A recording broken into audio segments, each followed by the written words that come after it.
I'm going to use the 4 kings. They actually do the job very well, at least for in this performance. The reason is because these 4 kings represent the police, and the rest of the playing cards is going to be the city. It is kind of a messed up city, by the way. And I'm going to put the police right in the side. And this city, I'm going to divide it into 2 sections. Okay, this is the north side, and the spectator number 1, they pick 1 card. Okay, this card is actually running away from the police.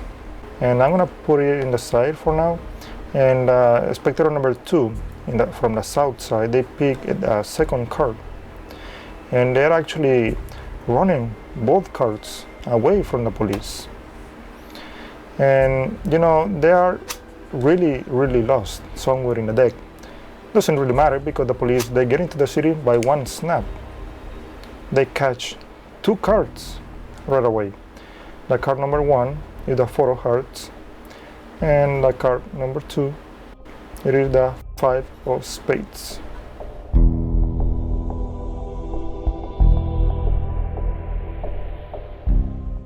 Okay, so this is the final color setup at the beginning of the performance.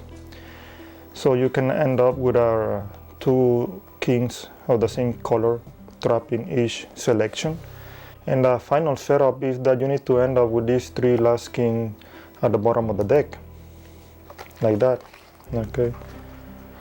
So I'm gonna explain 2 ways you can do this setup. The way I did it in the performance, and another way a little bit more practical. This is what I did in the performance. I show the kings as the police, and then I keep spreading, showing the deck as the city.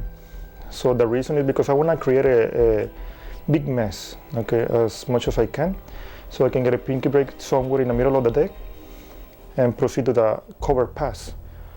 Okay, so that as fast as I can. That's the only issue. And also by doing the cover pass, you will end up with the kings over in the middle of the deck, which is okay. Then I take between 3 and 5 cards, okay, and I put them in the side. And of course, it's not the kings, but they see the same volume of the cards. Then notice by putting cards back to back, you can see there is a little gap, okay? It's a natural bending. You put them back to back, and because of that, the kings, you know, they are back to back right here, and by doing 1 hand cut, it's a natural break, basically. You will end up with the kings all the way at the bottom. And that's the final setup. And that's what I did in the performance. But in the cover pass, the only issue is that you have to be a little bit quick, okay?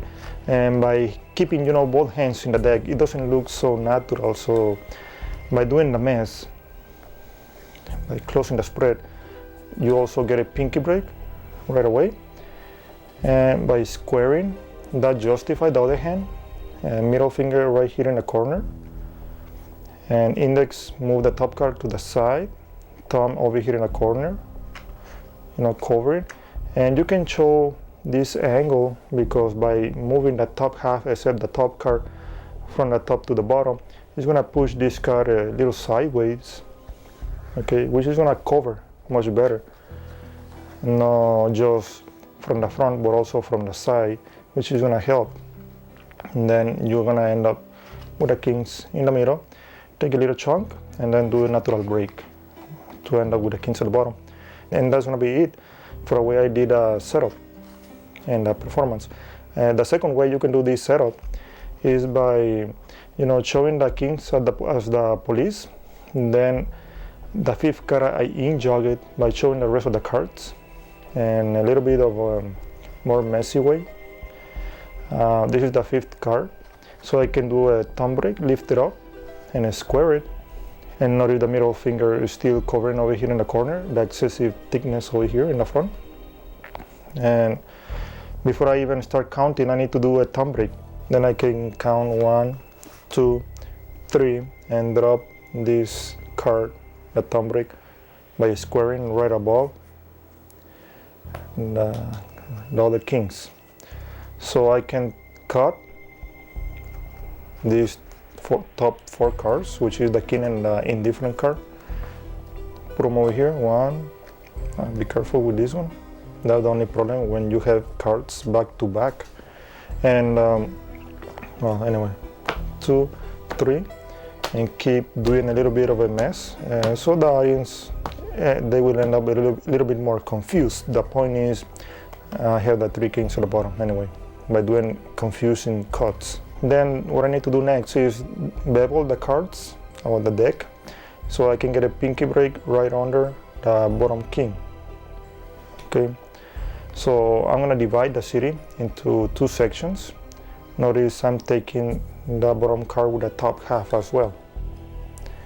Put this aside. Then I'm gonna ask the spectator to pick any card. You have to be careful with this way of controlling the cards. Let's say that they want this card over here. I try to square this card with the card right above. Make sure it's an even spread. So they want the 4 of diamonds in this case. Because you cannot lift both hands. That's the tricky part, because you cannot expose the card at the bottom. You need to bring this card a little further into the spread, and you need to inject this card. Now this is the issue. If you inject the selection a little bit, or you adjust the selection a little bit, you will flash regardless. That's why you want to keep the spread close to each other. So let's say they want this card over here.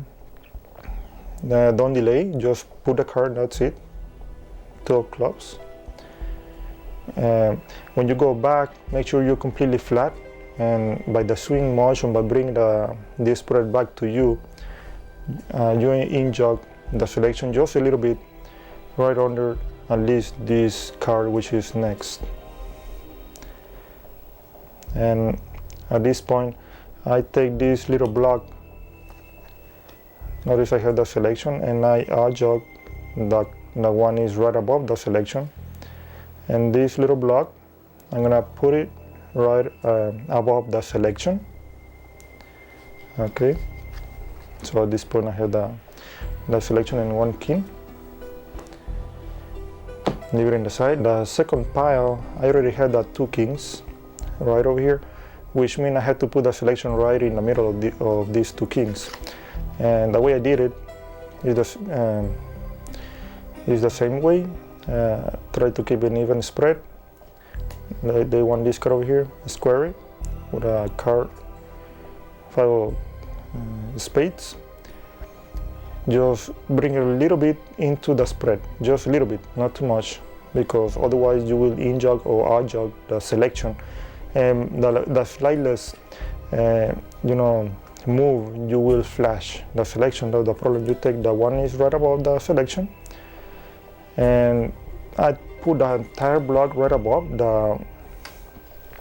this selection, which is all the way at the bottom. What I need to do here is I need to buckle, which is the best way I can do to put it in the middle. By buckling a little bit in the front, you will see the big difference in the back. But to do this without even looking is by putting this. Let me inject the selection so you can see what I'm doing. You have a mechanic strip, put the entire block right above the selection. By buckling, you can hear a little click. So at this point, you know without even looking that selection is already sandwiched between the 2 kings. Okay, so that's a feeling way to realize. So I have the 2 agile cards, bring them into the city, and I already have the 2 kings with a selection number 2 and the last king with a selection number 1. So what I need to do next is do 1 hand cut, but I need to apply pressure with the index and the forefinger and keep the deck towards me so I can give it a peek inside as soon as I open it. So I need to be sure that I'm actually cutting somewhere above the upper kings.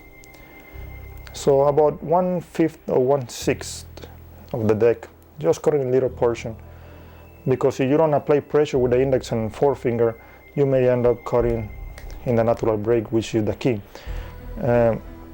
Just apply pressure, cut a little package, and when doing the one hand cut, you need to swing back, because if you cut just like that in front of the spectator, they will see the bottom card, which is one of the selections. So instead I cut like that, so I can see inside there is no king. Then I spin it and put this king. He's gonna end up sandwiching the last card. Okay, be careful when you pick them up so you don't flash, like that. And at this point you can reveal the two kings, the red ones and the black ones, sandwiching the selection.